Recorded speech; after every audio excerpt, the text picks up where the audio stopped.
আপনারা নিশ্চয় অবগত আছেন, অনুষ্ঠিত জাতীয় সংসদ নির্বাচনকে কেন্দ্র করে আভ্যন্তরীণ আইন শৃঙ্খলা পরিস্থিতি অস্থিতিশীল করার লক্ষ্যে দুষ্কৃতিকারী সন্ত্রাসী কর্তৃক সীমান্ত দিয়ে অস্ত্র, গোলাবারুদ ও বিস্ফোরক দ্রব্যাদি চোরাচালান বৃদ্ধির আশঙ্কা থাকে।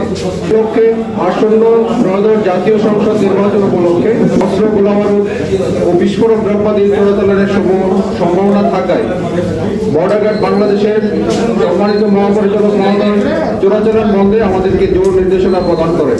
অস্ত্রের কয়েকটি চালান আমাদের ব্যাটালিয়নের সীমান্ত এলাকা দিয়ে বাংলাদেশে প্রবেশ করার সম্ভাবনা রয়েছে।